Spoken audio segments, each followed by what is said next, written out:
దేవుని పేరిట మీ అందరికీ కూడా ఆదివారం వర్తమానం వినడానికి సిద్ధపడిన మీ అందరికీ శుభవందనాలు తెలియజేస్తా ఉన్నాను.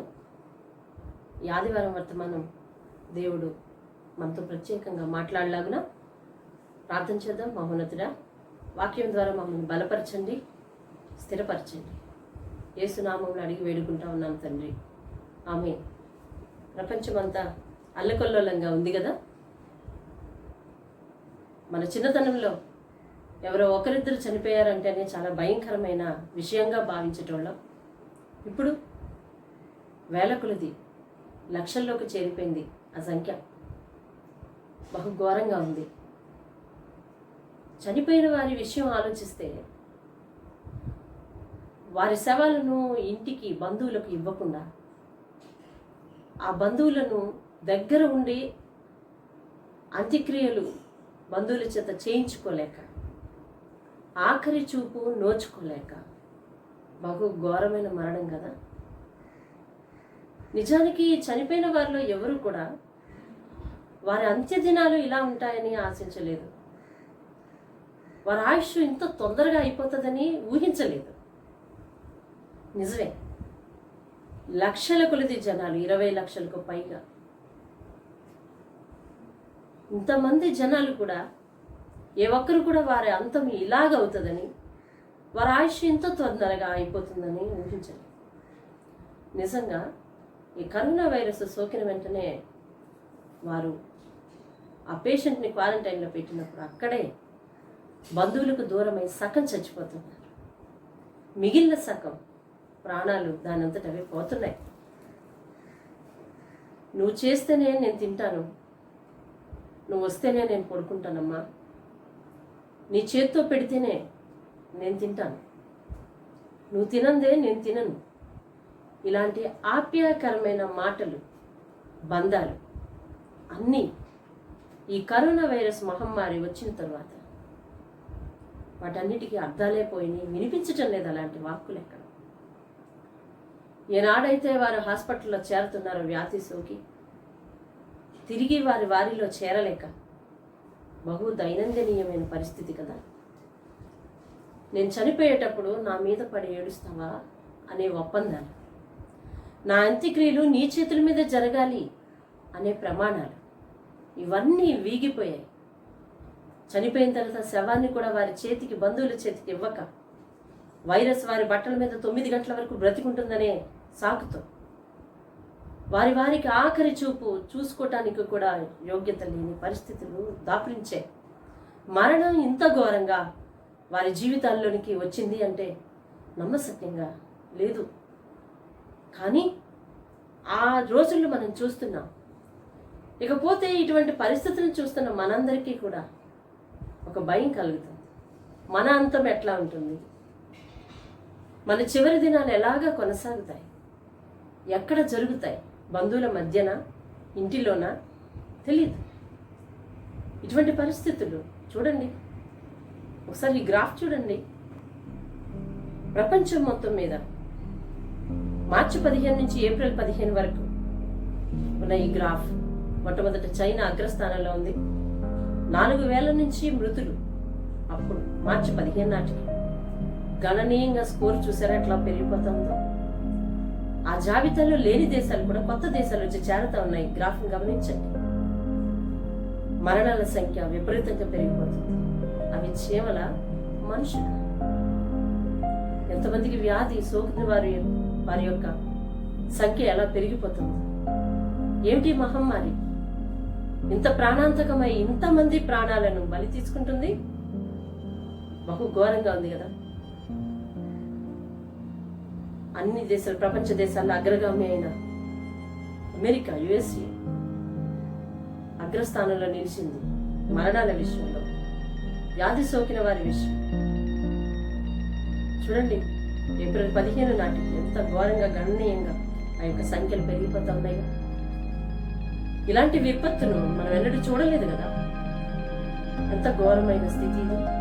ఇటువంటి స్థితిని బట్టి మన ప్రాంతానికి రాదు అనుకునే దేశాలు కూడా ఇప్పుడు ఆ జాబితాలో చేరుతున్నాయి. ఇప్పటి వరకు మీరు చూస్తున్న గ్రాఫ్లో ఇండియా లేదు. ఇప్పుడు క్రమక్రమంగా గ్రాఫ్లో చోటు చేసుకుంటుంది. చూడండి, పరిస్థితి అంతా దైనందినీయమైపోయింది. మరణాలు 4,000తో ప్రారంభించి ఇప్పుడు స్కోర్ చూడండి, 1,12,000, 15,000, 17,000. ఇండియా చేరింది గ్రాఫ్లో 1,24,000, 26,000.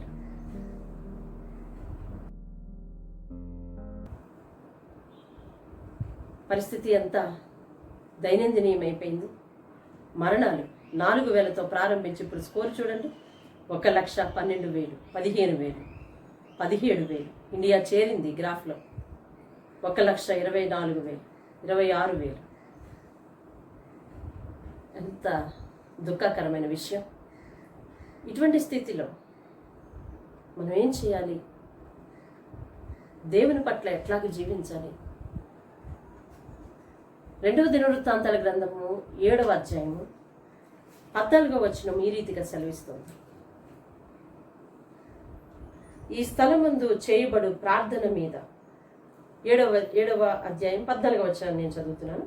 నా పేరు పెట్టబడిన ఈ జనులు తమను తాము తగ్గించుకుని ప్రార్థన చేసి నన్ను వెదికి తమ చెడు మార్గములను విడిచిన ఎడల ఆకాశము నుండి నేను వారి ప్రార్థనను విని వారి పాపమును క్షమించి వారి దేశమును స్వస్థపరచుదును.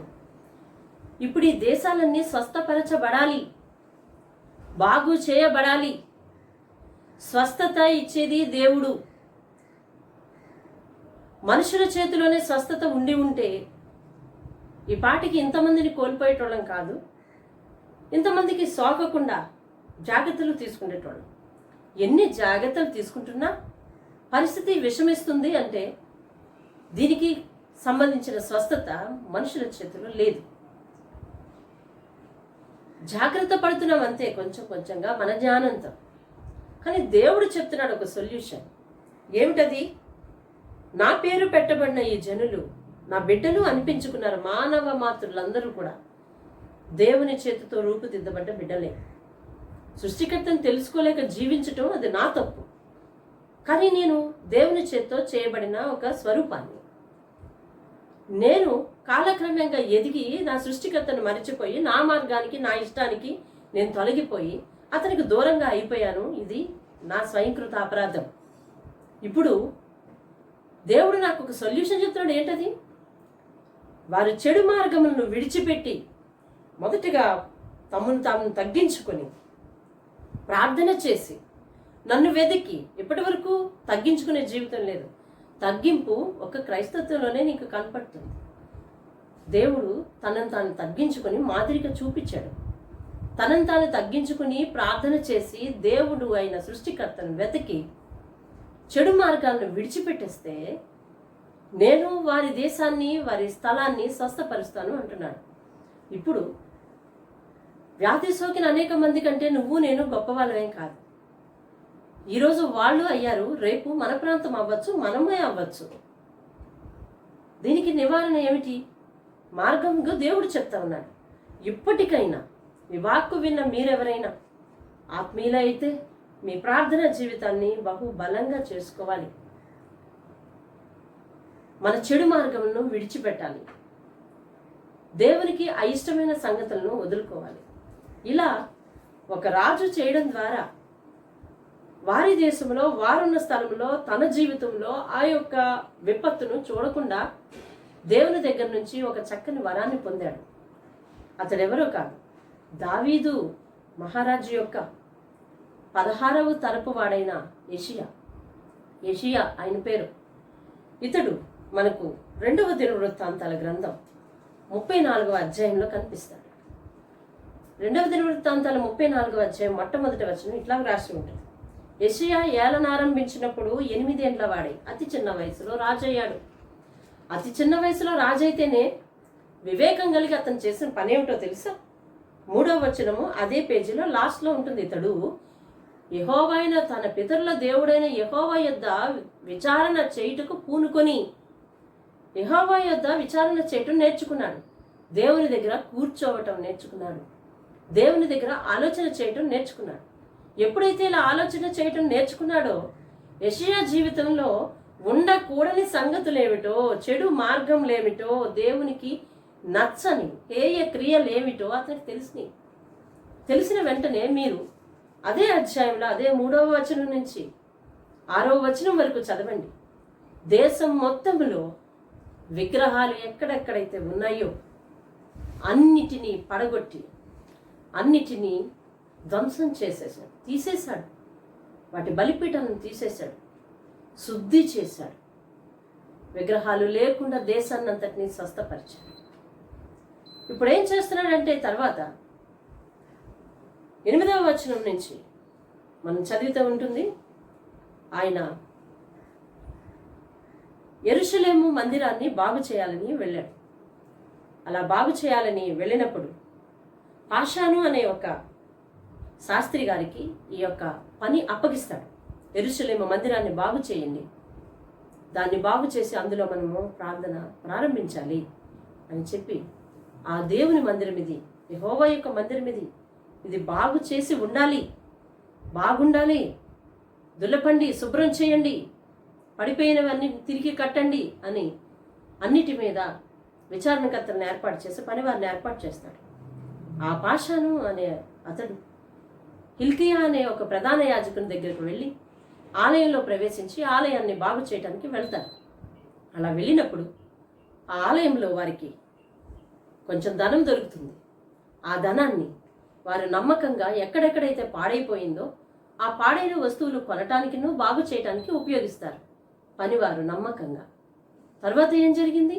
ఆ హిల్కియాకు అదే యెరూషలేము మందిరంలో దేవుని గ్రంథము మోషే ద్వారా రాయబడిన ధర్మశాస్త్రము దొరుకుతుంది. ఆ హిల్కియా అది తీసుకొచ్చి పాషానుకి ఇస్తాడు. షాపాను అతని పేరు, షాపానుకు ఇస్తాడు.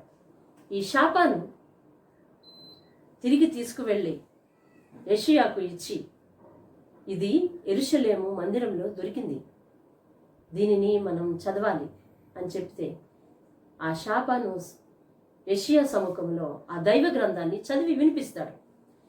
ఏమి చదివి వినిపించాడో అక్కడ రాయబడలేదు, కానీ చదివి వినిపించిన వెంటనే ఏం జరిగింది రాశారు. 19వ వచనాన్ని నేను మీ ముందుంచుతున్నాను. ధర్మశాస్త్రపు మాటలు చదివి వినిపింపగా రాజు విని తన వస్త్రములు చింపుకొని ఆ రోజుల్లో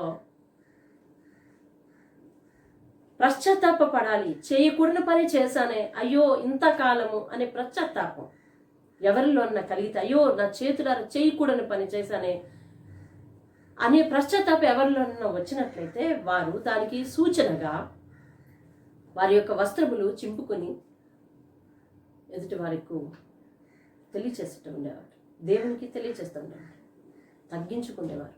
వారు విలువైన వస్త్రాలు ధరించుకున్న వారైనప్పటికీ నేను తగ్గించుకుంటున్నాను, పశ్చాత్తాపడుతున్నాను అని తెలియటం కోసం వారి వస్త్రంలో చింపుకోవటం ఆనవాయితీ.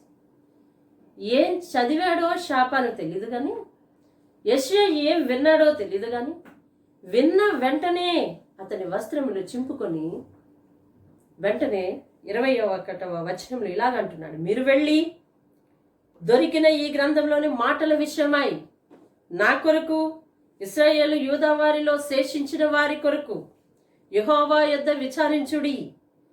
మన పితరులు ఈ గ్రంథమందు వ్రాయబడి ఉన్న సమస్తమును అనుసరింపకయు యెహోవా ఆజ్ఞను గైకొనకయు ఉండిరి గనుక యెహోవా కోపము మన మీదకి అత్యధికముగా వచ్చి ఉన్నది. దేవునికి స్తోత్రం కలుగునుగాక. ప్రపంచంలో చోటు చేసుకునే ఈ పరిస్థితి ఏమిటి? యెహోవా యొద్ద నుండి అత్యధికమైన కోపం ఎందుకు వచ్చింది?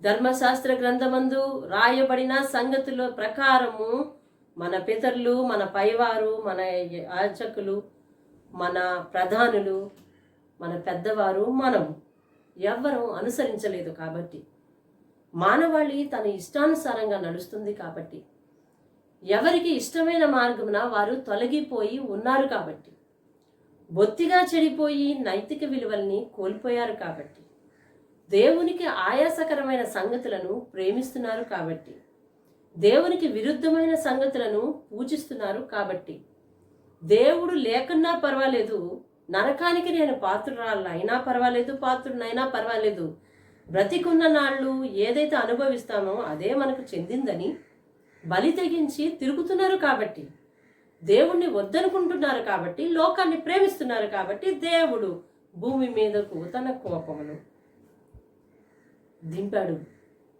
దీని నుంచి ప్రతి ఒక్కరికి ఆశ ఉంది రక్షింపబడాలి అని. మొన్నటి వరకు ధీమా ఉంది మన ప్రాంతాలకు రాదని, ఇప్పుడు రక్షింపబడాలి అని. ఇప్పుడు మరొక బెంగ, చనిపోయిన వారందరూ కూడా వారి ఆత్మ గురించి, వారి అంతం గురించి ఆలోచించలేదు. హఠాత్తుగా వారి మీదకి వచ్చింది. ఇంత ఘోరంగా వారి యొక్క జీవితం యొక్క ముగింపు ఉంటుందని వారు ఊహించకుండానే ఆ ముగింపులోకి వెళ్ళిపోయారు. మరి నేను నువ్వు మిగిలిన శేషం, యెషయా అదే అంటున్నాడు, నా కొరకు మిగిలిన ఈ శేషము కొరకు ఏం చేయాలో యెహోవా యొద్ద విచారించండి, ఇప్పటికే యెహోవా కోపము భూమి మీదకు వచ్చింది అని చెప్పి హిల్కియాను షాపాన్ని ఇద్దరిని ఆ హుల్దా అనే ఒక ప్రవక్తి, స్త్రీ ప్రవక్తి ఉంటే ఆమె దగ్గరకు పంపిస్తుంది. ఆమె ప్రార్థించి ఇట్లా చెప్తుంది కదా, 24వ వచనం నేను మీ ముందుంచుతున్నాను. ఆలకించుడి, నేను ఈ స్థలము మీదకిని దాని కాపురస్తుల మీదకిని యోధారాజు సముఖంలో చదివి వినిపింపబడిన గ్రంథమందు వ్రాయబడి ఉన్న శాపములన్నిటినీ రప్పించదను. 25వ వచనం 2వ లైన్, తమ చేతి పనుల వలన నాకు కోపము పుట్టించి ఉన్నారు గనుక నా కోపము ఈ స్థలము మీద మితి లేకుండా కుమ్మరించుదును. మితి లేకుండా, వారి చేతి పనుల వలన, మానవుల చేతి పనుల వలన దేవుని దగ్గర నుంచి కోపాన్ని, ఉగ్రతను సంపాదించుకుంటున్నాం. మన చేతి పనులు, మన చేతులతో చేసే పనులు, మన తలంపులతో మనం చేస్తున్న పనులు, మన తలంపులను క్రియల్లో పెడుతున్నాం, మన ఆలోచనలను క్రియల్లో పెడుతున్నాం. ఈ ఆలోచనలు, ఈ తలంపులు అన్నీ కూడా దేవునికి విరుద్ధమైనవి చేస్తున్నాం. కాబట్టి ఈ ధర్మశాస్త్ర గ్రంథంలో ఉన్నవన్నీ నేను ఈ స్థలం మీదకి రప్పించుదును, భూమి మీదకు రప్పించుదును అని గ్రంథం చెప్తుంది. ఈ తెగులు ఇది అంతమా అని కొంతమంది అనుమానం. ఇంకా ఉందా, రాకడిప్పుడేనా, ఏవేవో అనుమానాలు. వీటన్నిటికీ సమాధానం ఇచ్చేది బైబిల్. ఇతడు చదివిన వెంటనే పశ్చాత్తాపం పొందాడు. చదివిన వెంటనే పశ్చాత్తాపం పొందిన వెంటనే ఏం చేయాలో ప్రవక్తి దగ్గరికి పంపించి విచారిస్తున్నాడు.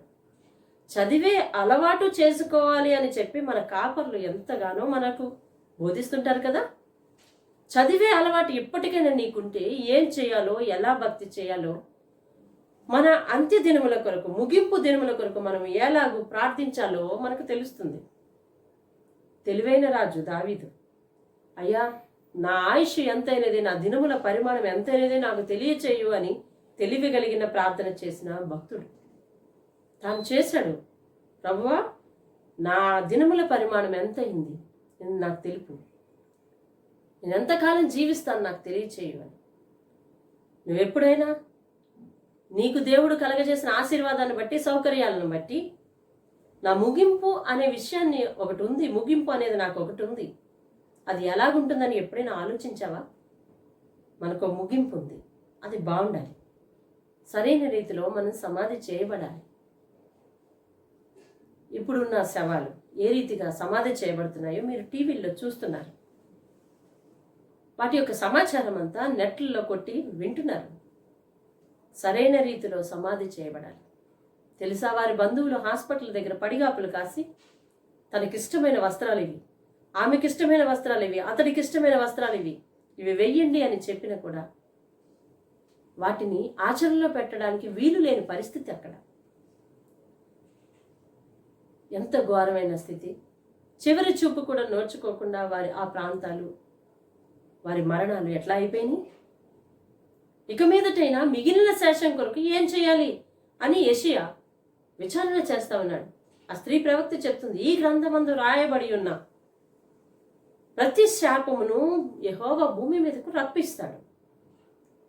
వారి చేతి పనుల వలన తెచ్చుకున్న శాపాలవి తప్పనిసరిగా రప్పిస్తాడు. అయితే నీ గురించి దేవుడు ప్రత్యేకంగా వాగ్దానం చేస్తున్నాడు అని చెప్పి చివరిలో 27వ వచనాన్ని నేను చదివి వినిపిస్తున్నాను, చూడండి.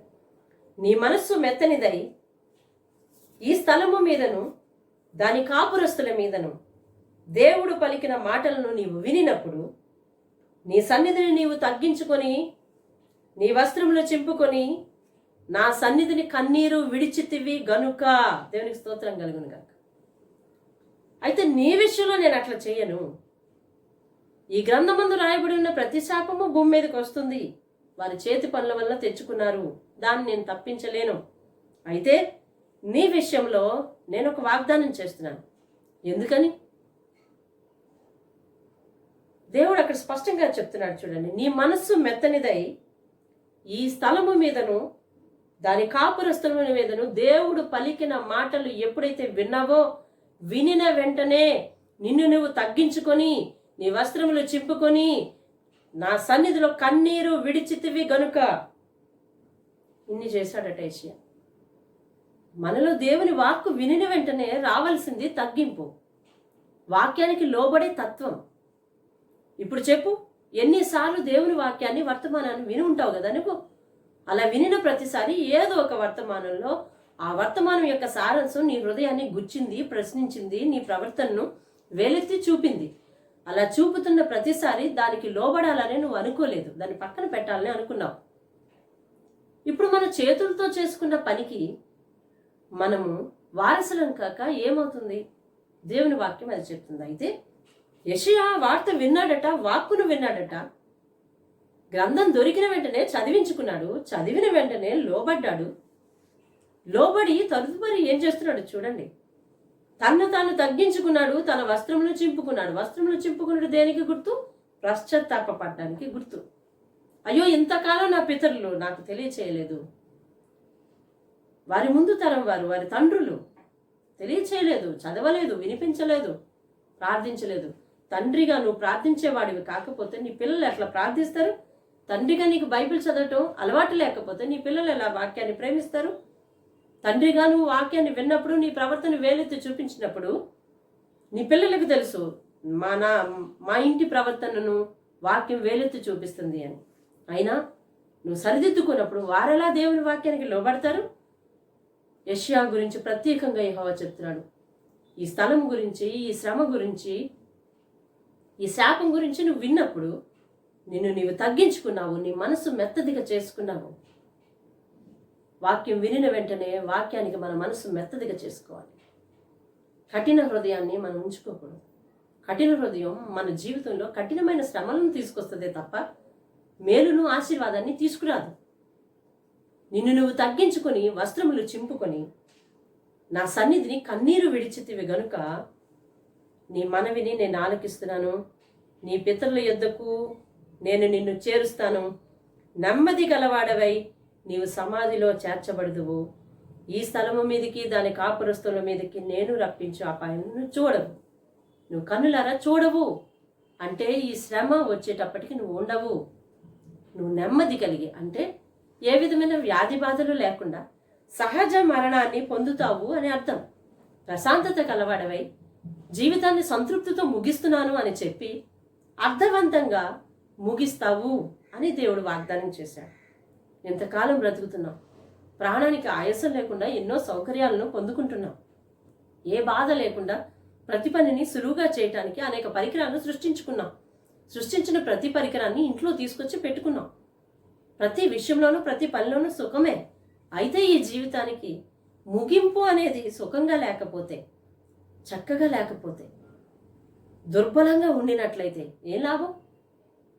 దేవుడు యెషయా గురించి సెలవిస్తున్నాడు. యెషయాలో ఏ లక్షణాన్ని చూశాడు? దేవుని వాక్యం విన్నంటనే వాక్యానికి లోబరుచుకున్న హృదయాన్ని చూశాడు. వాక్యం వినిన వెంటనే వాక్యానికి లోబరుచుకున్న హృదయం నీకు కావాలి.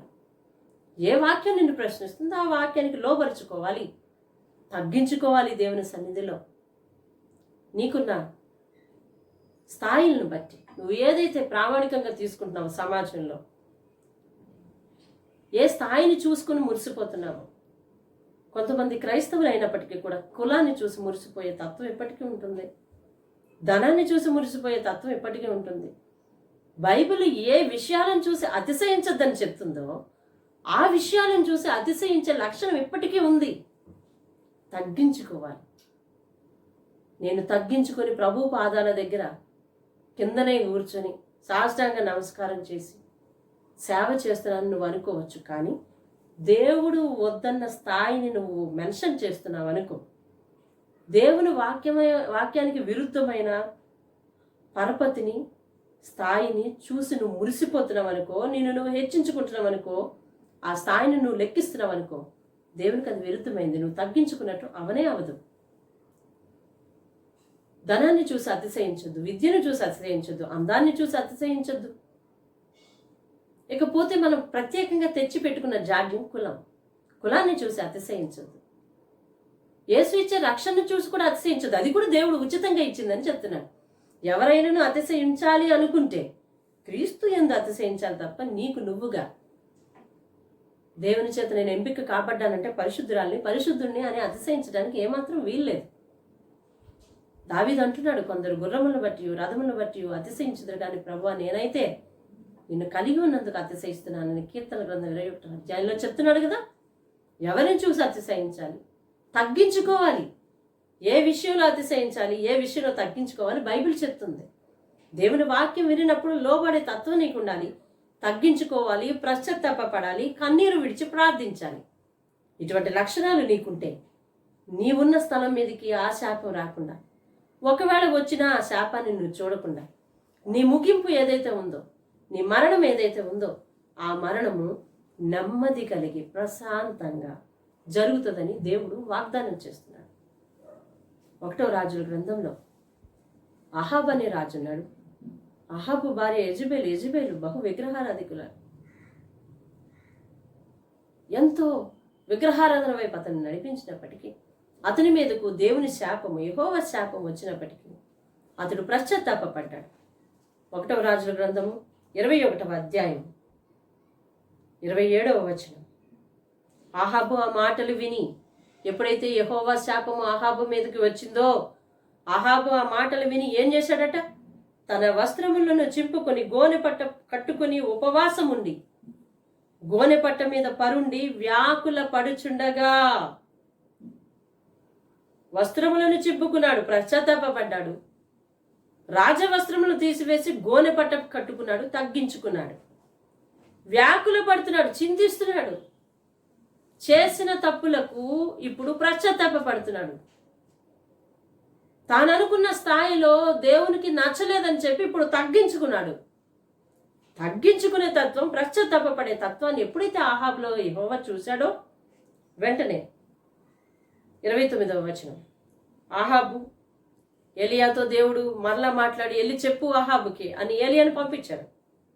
అహాబు నాకు భయపడి వినయముగా ప్రవర్తించుట చూచితివా? నాకు భయపడి అతడు వినయముగా ప్రవర్తించుట చేత ఆ అపాయము అతని కాలమందు సంభవించకుండా ఆపి, దేవునికి స్తోత్రం కలుగును గాక, ఆపితే చాలు. ఆపాడు. ఆ అపాయం, ఏ అపాయమైతే అహాబు మీదకి వస్తుందని దేవుడు కబురు చెప్పాడో, ఆ అపాయము అహాబు కాలంలో రాకుండా ఆపేశాడు. నువ్వు తగ్గించుకునే తత్వము, ప్రార్థించే తత్వము, వాక్యానికి లోపడే తత్వం నీలో ఉన్నట్లయితే నీ మీదకు ఆ శాపము రాకుండా దేవుడు ఆపు చేస్తానని చెప్తున్నాడు. లోకమంతా ఎలా చనిపోతున్నా నీవు మాత్రం నెమ్మది గలవాడవే చనిపోతావని, నీ ముగింపు ఎట్లా ఉంది పరిశీలించుకుంటావని, నీ అంత్యదినములు ఎట్లా గడుస్తాయి అనేది ఆలోచిస్తావని, నీ అంత్యదినములు చక్కగా ముగియాలి, నీ ముగింపు చక్కగా ఉండాలి. ఎంత బ్రతికాము, ఏం అనుభవించామన్న విషయాలు కాదు, కానీ ఎలా ముగిస్తున్నామో అది ప్రాముఖ్యమైనది. ఇప్పుడున్న పరిస్థితిని చూసి ఒక బాధ్యత గల క్రైస్తవునిగా నువ్వేం చేస్తున్నావు? మందిరమునకు వెళ్ళే పని లేకపోయింది, సమయానికి చేరుకునే పని లేకపోయింది, భయభక్తులు కలిగి దేవుని సన్నిధికి ఆరాటంగా ఆసక్తిగా వచ్చే పని లేకపోయింది,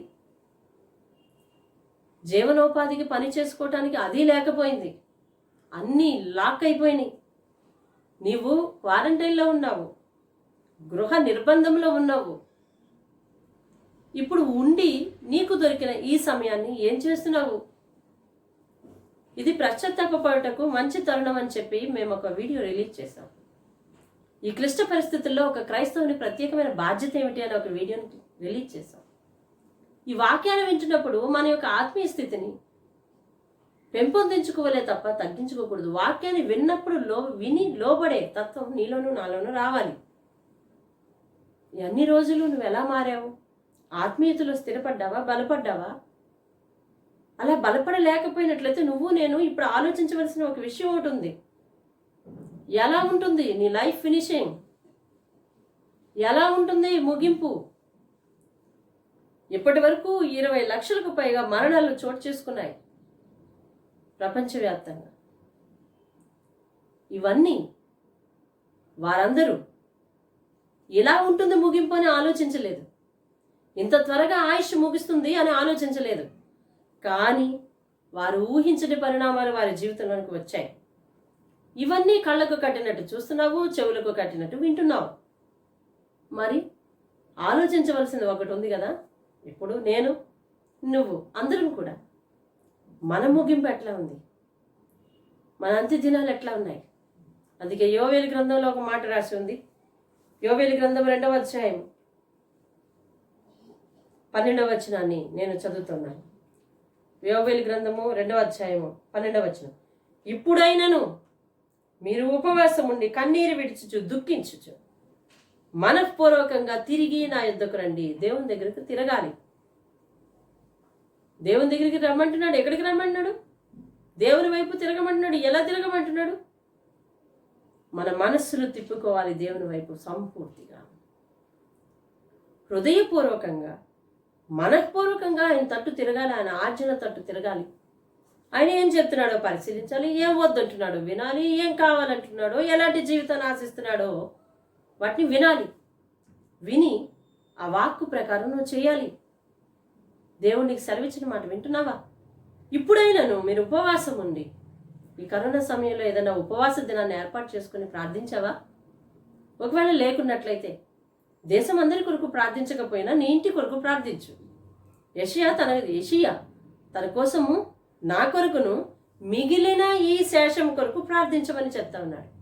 హిజ్కియా చెప్పాడు, నా కొరకు మిగిలిన ఈ శేషం కొరకు హెచ్చుగా ప్రార్థించమని చెప్తా ఉన్నాడు. వీరి ప్రాంతాల్లో వచ్చిన యుద్ధ పరిణామాలను బట్టి వారు దేవుని దగ్గర మొరపెట్టారు. వారి కొరకు, మొదట నీ కొరకు, మిగిలిన జనం కొరకు తర్వాత సంగతి. మొదట నీ కొరకు ప్రార్థించాలి కదా. నీ ముగింపు ఎట్లా ఉంది? నా అంతం ఎట్లా ఉన్నది? నా బ్రతుకు దినములు ఎంతున్నాయి? ఎలాగా నా ముగింపు నేను ముగించబోతున్నాను?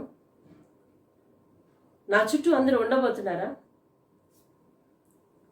నేను చనిపోయేటప్పుడు నా దగ్గర ఉంటావు కదూ? నేను చనిపోయేటప్పుడు నా నోట్లో నీళ్లు పోస్తావు కదూ? నా అంత్యక్రియలు నీ చేతుల మీద జరగాలి అన్న ఒప్పందాలు, ప్రమాణాలు ఏవయ్యాయి? ఇప్పుడు ఎవరు చేస్తున్నారు? ఎవరికి అంత్యక్రియలు? వారిని చూసుకోవటానికి ఆఖరి చూపు కూడా నోచుకొని పరిస్థితులు అయిపోయినాయి. ఎవరు చేస్తున్నారు అంత్యక్రియలు? ఏ కులం వాడు చేస్తున్నాడు అంత్యక్రియలు? ఎంత ఘనంగా చేస్తున్నాడు అంత్యక్రియలు? అంత్యక్రియలకు అర్థం లేని స్థితిలో అయిపోయింది. కుప్పలు తెప్పలుగా వేలువేలుగా జనాలు చనిపోతూ ఉంటే మర్యాదకరంగా అంత్యక్రియలు చేయటానికి వారికి సమయం ఏది? ఆలోచించు. నీ అంతం ఎట్లా ఉంది? ఎవరు నీ అంత్యక్రియలు చేస్తానని? ఏ ధనాన్ని చూసి మురిసిపోయావో ఆ ధనం అక్కడికి రాకుంది. ఇప్పుడు ఏ సోషల్ స్టేటస్ని చూసి మురిసిపోయావో ఆ సోషల్ స్టేటస్ ఇప్పుడు అక్కడికి రాక ఉంది. దౌర్భాగ్యమైన స్థితి. ఏ కులాన్ని చూసి మురిసిపోయావో, ఎక్కడికి వెళ్ళినా నేను పలానా కులపు వాడిని, ఎక్కడికి వెళ్ళినా పలానా కులపు ఆమె, మావారు, మా కులం వారు, నీ నోరు విప్పితే అవే కదా. ఏ కులం వారు చేస్తున్నారు అంత్యక్రియలు? ఆఖరి చూపు ఎవరు పొందుతున్నారు? ఆఖరిగా ఎవరిని చూస్తున్నారు?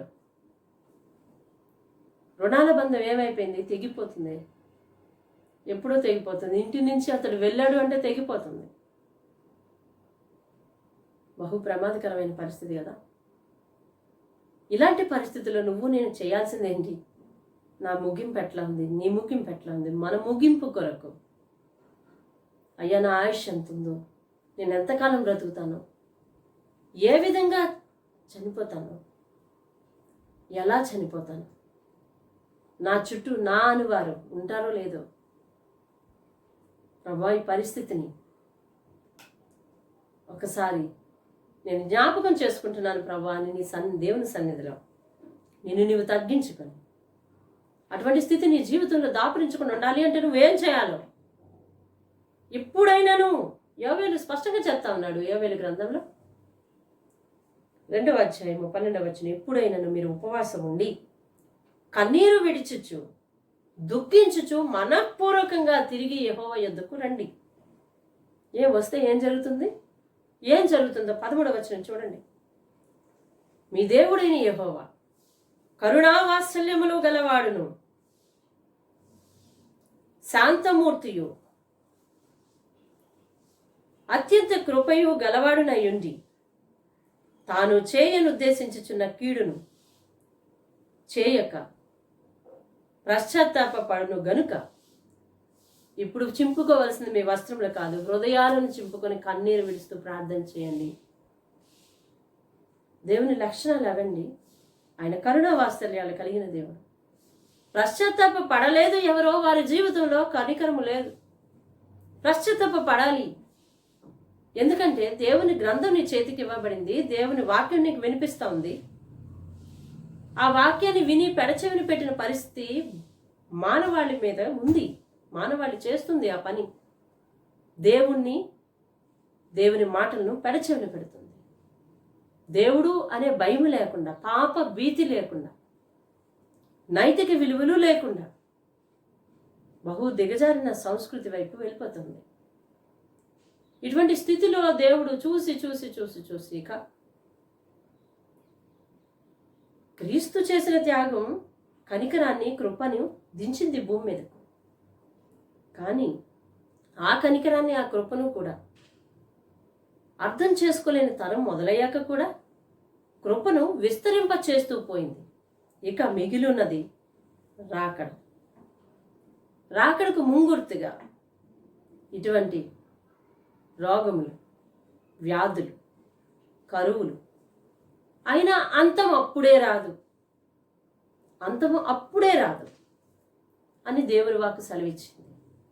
ఇంకా ఉంది. అంతం రావాలి అంటే 7 ముద్రలు విప్పబడినప్పుడు 7 రకాలైన శ్రమలు భూమి మీదకు రావాలి. అంతం వరకు సహించిన వాడు ధన్యుడు అని అక్కడ రాయబడి ఉంది. ఈ ఒక్క శ్రమకే మనం రాకడా అని అనుమానిస్తా ఉన్నాం. దయచేసి ఈ మ్యాప్ చూడండి ఒకసారి. భారతదేశంలో అన్ని ప్రాంతాలలో కూడా కరోనా వైరస్ విచ్చలవిడిగా ప్రయాణం చేస్తూనే వెళ్ళిపోతుంది. మిగిలిన ప్రాంతాలు కూడా సోకిన ప్రాంతాలకు ఎంతో దూరంలో కూడా లేవు. మా ప్రాంతాలు నిర్బంధంలో ఉన్నాయి కాబట్టి మాకు కరోనా వైరస్ సోకే ఛాయలు లేవు అనడానికి లేదు. ఒకప్పుడు ఈ ప్రాంతాలు, మిగిలిన ప్రాంతాలు, దిగువ ప్రాంతాలు, ఎగువ ప్రాంతాలు, కొన్ని ప్రాంతాలు మా ప్రాంతాలకు రావు అని ధీమాగా ఉన్న ప్రాంతాలే. ఇప్పుడు దేశం మొత్తం మీద కూడా విచ్చలవిడిగా కరోనా వైరస్ సంచరిస్తుంది. ఈ సమయంలో, ఈ తరుణంలో నీ దగ్గర నుంచి పశ్చాత్తాపం దేవునికి కావాలి. మన కుటుంబం నుంచి పశ్చాత్తాపంతో కూడిన, తగ్గింపుతో కూడిన ప్రార్థన దేవుని దగ్గరికి చేరాలి. నీ కొరకు ప్రార్థించు, నీ కుటుంబం కొరకు ప్రార్థించు, నీ చుట్టూ ఉన్నవారి కొరకు ప్రార్థించు.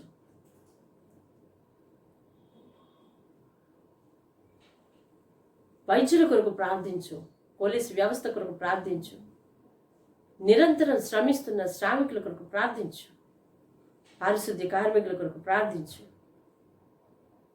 ఎన్ని వ్యవస్థలు పనిచేస్తున్నాయో రోజు వార్తల్లో చూస్తున్నావు కదా, వారందరి కొరకు ప్రార్థించు. ఇంత ఓపిక నాకు లేదు అనుకుంటే ముందు నీ జీవితం గురించి నువ్వు ప్రార్థించుకో. దేశం అంతా ఎంత అల్లకొల్లోలంగా ఉందో ఈ వీడియో క్లిప్పింగ్ చూడండి. మన దేశం గురించి ప్రార్థించాల్సిన అవసరం ఎంతైనా ఉంది. మన దేశం గురించి మొరపెట్టవలసిన అవసరం ఉంది. బాధ్యత లేని వారిగా ఇన్ని రోజులు ఏదో కలిగిన కాడికి తింటున్నాం, ఉంటున్నాం, కాలం గడుపుతున్నాం. వారం నాడు ఏదో ఒక వర్తమానాన్ని యూట్యూబ్ ఆన్ చేసుకొని వింటున్నాం. అంతటితో అయిపోలేదు మన జీవితం. దయచేసి ఇప్పుడే మొదలవుతుంది. ఇప్పుడే అసలు ఆట మొదలవుతుంది.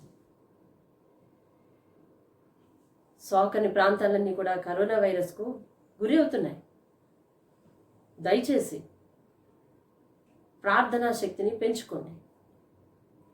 యెషయా ప్రార్థించాడు, తప్పించబడ్డాడు. ఈ ప్రాంతం మీదకి ఆ శాపం వస్తుంది కానీ నీవు నెమ్మది గలవాడివై ఉంటావు.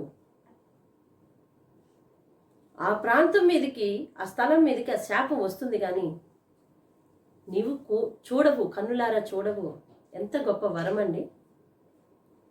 ఆహాబు రాజు విపరీతమైన పాపంతో ప్రవర్తించాడు. దేవుని ఉగ్రత తన మీద కూడా వచ్చింది. ఆహాబు రాజుకి దేవుడు ఒకటే చెప్పాడు, నీవు తగ్గించుకున్నావు, కన్నీరు విడిచావు, పశ్చాత్తాప పడ్డావు గనుక నీ వినయాన్ని నేను చూసి నీ కాలములో ఆ ఉగ్రతను రప్పించను అని వాగ్దానం చేశాడు. There is a clear solution. మన ప్రాంతానికి, మన కుటుంబానికి రాకుండా ఉండాలి అంటే అక్కడ ఒక పరిష్కారం ఉంది. యోవేలు భక్తుడు చెప్తున్నాడు, ఇప్పుడైనా నువ్వు ఉపవాసం ఉండి కన్నీరు విడుచుచు దుఃఖించుచు మనపూర్వకంగా యెహోవా వైపు తిరగండి అని చెప్తా ఉన్నాడు. దినవృత్తాంతర గ్రంథం 7:14 అది చెప్పబడింది కదా. వారు చెడు మార్గమును విడిచిపెట్టి నా తట్టు తిరగాలి, అప్పుడు నేను దేశాన్ని స్వస్థపరుస్తాను. తమను తాను తగ్గించుకోవాలి, ప్రార్థించాలి, నన్ను వెదకాలి, తమ చెడు మార్గమును విడిచిపెట్టుకోవాలి అని సమస్యకు పరిష్కారాన్ని చూపించాడు. కనుక ఈ వీడియో క్లిప్పింగ్ చూసి భారతదేశం కోసం మనం కూడా ప్రార్థించేద్దాం. బాధ్యత కలిగిన పౌరునిగా వ్యవహరిద్దాం.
ప్రార్థన. నా పేరు పెట్టబడిన నా జనులు తమ్ము తాము తగ్గించుకొని ప్రార్థన చేసి నన్ను వెతకి తమ చెడు మార్గములను విడిచిరేడల ఆకాశము నుండి నేను వారి ప్రార్థన విని వారి పాపములను క్షమించి వారి దేశమును స్వస్థపరచుదునన్న దేవా, మా దేశమును కనికరించము. అంధకార శక్తుల నుండి, దురాత్మల సమూహముల నుండి ఈ దేశమును విడుదల చేయుచున్నాము. అవినీతి అక్రమాల నుండి, ఉగ్రవాదుల దాడుల నుండి ఈ దేశమును తప్పించుచున్నాము. నానా విధములైన బాధలతో, వ్యాధులతో, రుగ్మతలతో బాధపడుచున్న వారిని నజరేయుడైన యేసుక్రీస్తు నామములో స్వస్థపరుచుచున్నాము. లైంగిక పాపములకు, మత్తు పదార్థములకు బానిసలైన వారిని నజరేయుడైన యేసుక్రీస్తు నామములో విడుదల చేయుచున్నాము. కృంగిన స్థితిలో, మరణమే శరణమన్న స్థితిలో ఉన్న వారిని యేసుక్రీస్తు నామములో విడుదల చేయుచున్నాము. మా దేశ నాయకులను, మా దేశ ప్రజలందరినీ వ్యాధి బాధల నుండి, కీడు నష్టముల నుండి, పాప బంధకముల నుండి నజరేయుడైన యేసుక్రీస్తు నామములో విడుదల చేయుచున్నాము. ఆమేన్, ఆమేన్, ఆమేన్. ప్రార్థన చేస్తున్నాను. మహోన్నతులని బంగారు పాదాలకు వందనాలు చెల్లిస్తాము. మా దేశాన్ని రక్షించండి, మా ప్రాంతాలను రక్షించండి. ఈ స్థలం మీదకు, ఈ ప్రాంతం మీదకు, మా గృహం మీదకు ఈ విపత్తు రాకుండా కాపాడండి. నిరంతరం శ్రమిస్తున్న అధికారులను జ్ఞాపకం చేసుకోండి. మా పాలకులను జ్ఞాపకం చేసుకోండి. వారు తీసుకున్న నిర్ణయాలను జ్ఞాపకం చేసుకోండి. అయ్యా, మా పాపములను, మా దోషములను క్షమించండి. నీ తట్టు తిరుగుతున్నాం.